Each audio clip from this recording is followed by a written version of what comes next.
आज की सबसे बड़ी खबर यह है कि 13,000 सिखों ने भारतीय फौज से अलहदगी का ऐलान करके अपनी खालिस्तान तहरीक ज्वाइन कर ली है। आज की इस वीडियो में हम आपको बताएंगे कि रेफरेंडम 2020 है क्या होने वाला है, भारत की फौज किस तरह सिखों को मरवा रही है, अगर वो फौज के अंदर काम नहीं करते सिख तो उनके लिए क्या अजियतनाक सजा रखी गई है, ये भी आपको बताएंगे। और आपको बताएंगे कि मोदी की डरपोक फौज सिखों के बगैर कैसी होगी, और तमाम तरह वो पोल खोल कर आपके सामने रखेंगे जो भारत की आवाम सुनना चाहती है, जो भारत के लोग सुनना चाहते हैं और पाकिस्तान के लोग सुनना चाहते हैं कि मोदी, सिख, खालिस्तान और रेफरेंडम 2020 है क्या। तो दोस्तों, छोटी सी गुजारिश है कि हमारी इस वीडियो को ज्यादा से ज्यादा शेयर कीजिए, हसनात टीवी को सब्सक्राइब करके घंटी के निशान को दबाइए ताकि जो भारत की एक एक जारियत आपको मालूम हो सके। नाज़रीन ग्रामी, खालिस्तान का रेफरेंडम 2020 आ गया है, उसकी रजिस्ट्रेशन शुरू हो चुकी है। सिखों के आला हुकाम ने अपने फौजियों से दरखास्त की है कि वो फौज छोड़कर रेफरेंडम की रजिस्ट्रेशन कराएं। खालिस्तान के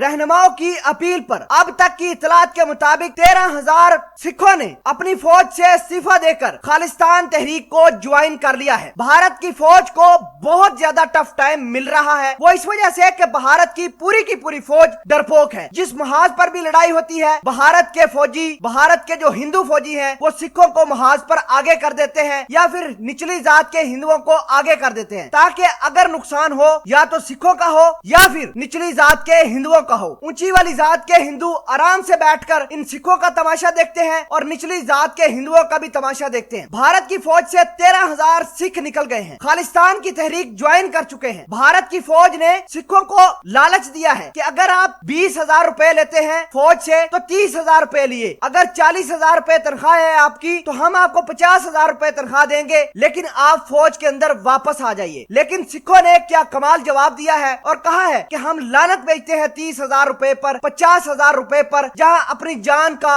अपनी माल का कोई पता ही नहीं। जब भी लड़ाई होती है सिखों को आगे भेज दिया जाता है। हम अब भारत की मक्कार लोगों के साथ, मक्कार हुकूमत के साथ, मक्कार फौजियों के साथ नहीं लड़ेंगे। और 13,000 फौजियों ने छुट्टी करके अपने घरों को पहुंचकर रेफरेंडम में हिस्सा लेने की तैयारियां शुरू कर दी हैं। मजे की बात यह है कि ये 13,000 फौजियों ने ना पेंशन लेनी है, ना इन्होंने कोई रिटायरमेंट के पैसे लेने हैं। अगर लड़ना है तो इन्होंने खालिस्तान के लिए लड़ना है। अब मोदी बहुत ज्यादा परेशान है, मोदी की फौज पहले ही बुज़दिली का शिकार है। आप लद्दाख के अंदर देखिए, जितने भी फौजी मारे गए हैं वो तकरीबन सिख थे। आप कश्मीर की लड़ाई के अंदर देखिए, जितने भी फौजी मारे गए हैं वो सारे के सारे सिख होते हैं। और आप देखिए नेपाल के साथ जो लड़ाई होती है उसके अंदर भी जितने फौजी मारे जाते हैं या तो वो निचली जात के हिंदू होते हैं या फिर सिख रेजिमेंट के बहादुर लोग होते हैं। अब सिखों ने ये कहा है कि हमारी तरफ से छुट्टी, हम जा रहे हैं अपने रेफरेंडम में, और अगर भारत ने हमें कोई गलत काम करने के लिए उकसाया तो हम अपनी भारत की आर्मी के अंदर फूट डालकर चले जाएंगे। भारत इस तमाम तर कहानी से परेशान होकर बैठ गया है। अब